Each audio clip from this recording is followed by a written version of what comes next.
This question is for Rabbi. You mentioned the story of that. I think you said he was Jewish and he was shot by at that. I think it was a concentration camp or something like that. And I'm going to play the devil's advocate for a bit and pretend I'm Sam Harris. No pun intended, of course. You stated that God was watching. God watched the gentleman pull the trigger. If God was watching, why didn't he make that trigger not work? Why didn't he make that poor individual just pass out while he was digging the grave? Okay. I believe Sam Harris would ask that type of question and demand an answer.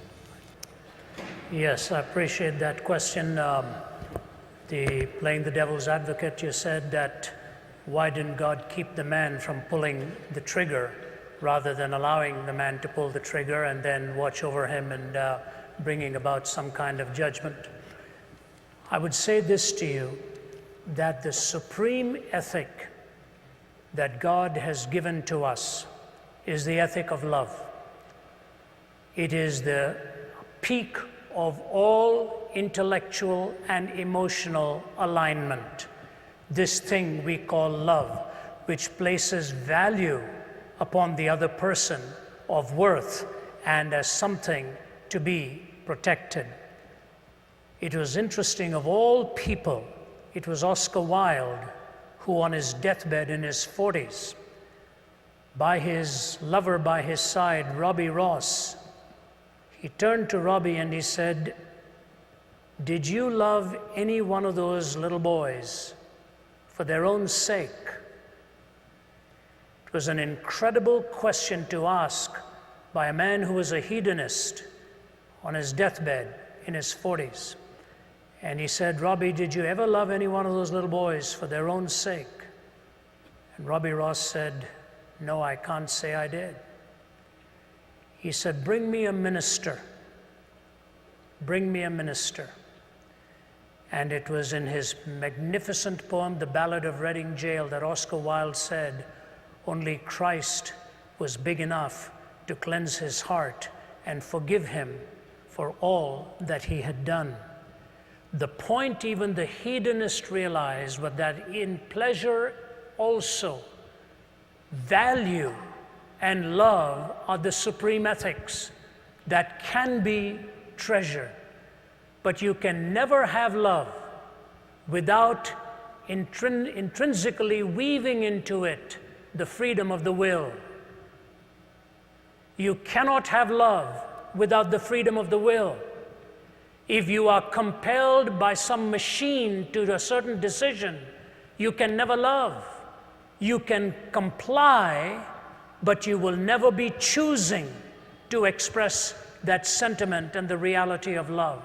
If love is the supreme ethic, and freedom is indispensable to love, and God's supreme goal for you and for me is that we will love him with all of our hearts and love our neighbors as ourselves, for him to violate our free will would be to violate that which is a necessary component so that love can flourish and love can be expressed. If you're asking for God to always stop the trigger, why not God stop everything else? Next time you hold a cup of boiling water, he makes it frozen water instead. Next time you're about to cross the street and you're going to be hit, he pulls your leg back. What you're asking for is a different entity than humanity.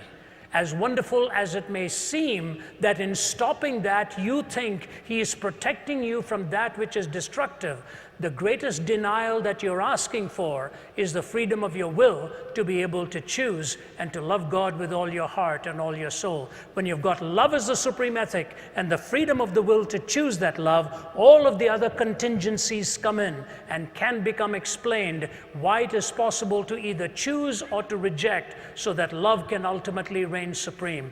If you want compliance and some kind of a mechanical response, your question itself will self-destruct. You're asking the question because you're free to ask it, and you're free to ask it because you're free to love. And when you love him, in spite of all of the contraries that you see around us, you're trusting him for having the supreme wisdom and the knowledge to ultimately bring a pattern out of it all.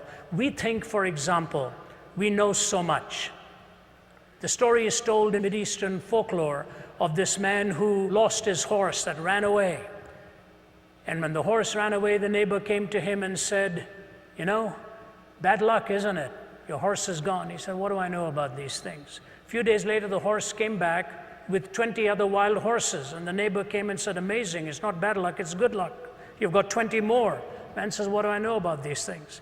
His young son is going and taming one of the new horses. That young horse kicks him and breaks his leg. The neighbor comes and says, "Terrible, isn't it? Your son's leg is broken. Bad luck that these horses came." The fellow says, "What do I know about good luck and bad luck?" A few days go by and a bunch of thugs are coming looking for recruits to join their gang, and they're looking for all the able-bodied young men, and they're about to pick this young man but find out his leg is broken, and they say, "We don't want him, we're going to move on to the next house." So the man comes and says, "Good luck, isn't it? Your son's leg was broken." In one little series of episodes, we don't know what lies ahead. Why don't you wait till you stand before God face to face, and you will find out there were reasons why he didn't stop that trigger, so that you will see the heinousness of evil and see the majesty of love and good, managing to navigate yourself, but as a pilgrim's progress to come to the celestial city.